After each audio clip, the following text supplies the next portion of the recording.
जय श्री सद्गुरुदेवाय नमः। जय श्री गणपति देवाय नमः। ओम नमः शिवाय। रुद्र संहिता सती खंड 10वां अध्याय। ब्रह्मा जी बोले, हे नारद, कंदर्प को असफल देखकर मेरा शिवजी को मोहित करने का दर्प चूर चूर हो गया, पर शिवजी को स्त्री के प्रति अनुरक्त करने का संकल्प मन में दृढ़ रहा। इस प्रकार निराश होकर मैंने विष्णु जी का ध्यान किया।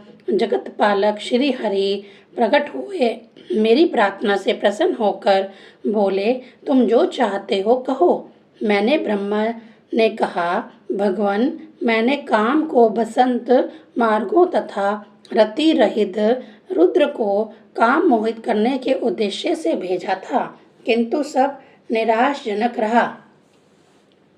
मेरे इन वचनों को सुनकर आश्चर्यचकित होकर भगवान विष्णु बोले, हे पितामह, आप यह सब क्यों करना चाहते हैं? कृपा सच सच कहिए। ब्रह्मा जी ने उत्तर दिया, भगवान, सृष्टि के आरंभ में मेरे शरीर से धर्म, काम, दक्ष आदि पुत्र तथा वाणी से संध्या एक पुत्री का जन्म हुआ। अपनी पुत्री की सुंदरता को देखकर माया से मोहित मैं काम में वशीभूत हो गया। उसी समय शंकर जी ने आके मुझे इस भ्रष्ट आचरण के लिए फटकारा।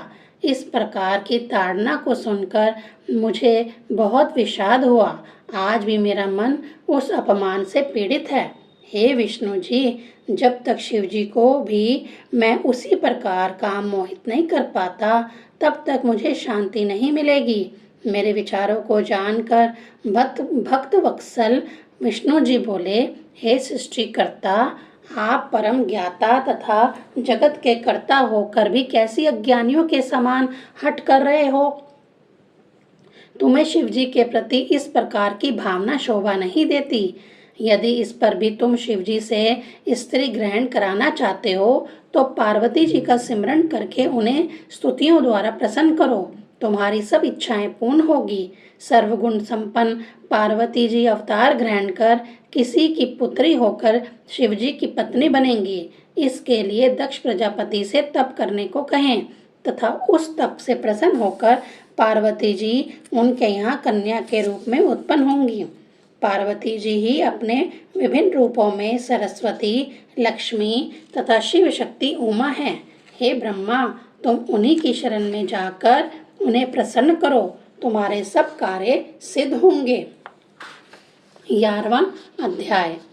तदनंतर नारद जी ने पुनः पूछा, हे महाभाग, भगवान विष्णु जी के जाने के बाद आपने क्या किया?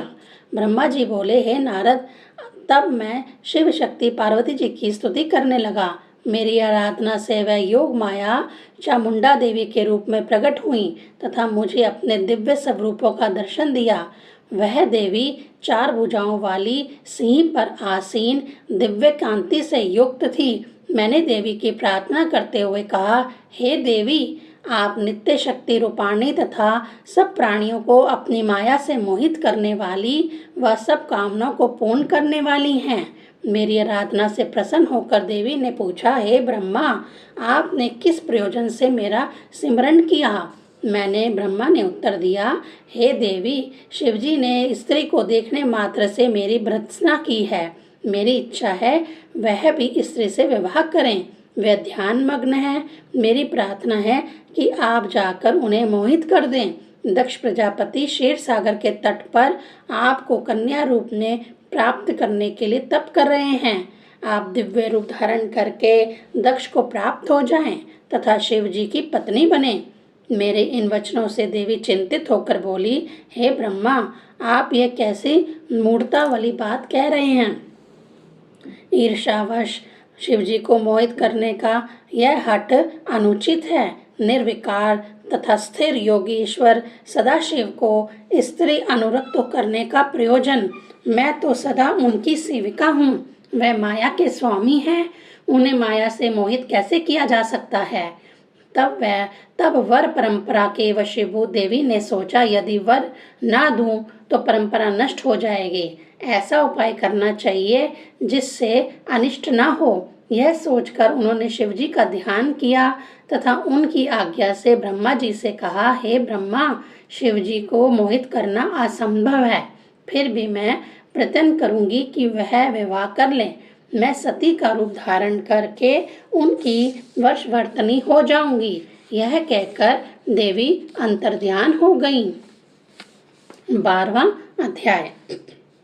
ब्रह्मा जी तथा चामुंडा देवी का यह संवाद सुनने के बाद नारद जी बोले, हे ब्राह्मण, कृपा करके उमा देवी के चरित्र का आगे वर्णन करिए। ब्रह्मा जी बोले, उनके बाद प्रजापति दक्ष ने 3000 वर्षों तक कठोर तप किया। तब देवी शिवा ने उन्हें अपना प्रत्यक्ष दर्शन दिया और वर मांगने के लिए कहा। प्रजापति दक्ष ने कहा, ब्रह्मा जी के प्रयोजन की सिद्धि के लिए मैंने आपकी आराधना की है। भगवान शिव ब्रह्मा के अंश के रूप में अवतरित हुए हैं, किंतु आपका अभी तक अवतार नहीं हुआ है। मेरी प्रार्थना है कि आप उन्हें मोहित करके उनसे विवाह करें। प्रजापति के इन वचनों से देवी उनका भाव जान गई और उन्होंने उसे वर दिया कि वह उनकी स्त्री से कन्या के रूप में उत्पन्न होंगी तथा भगवान शिव की अर्धांगिनी बनेंगी। यह वरदान देकर देवी अंतर्ध्यान हो गई। प्रजापति इच्छा अनुसार वर को प्राप्त कर प्रसन्न होकर अपने निवास स्थान पर आकर अपने मनोरथ की पूर्ति की प्रतीक्षा करने लगे। ओम नमः शिवाय।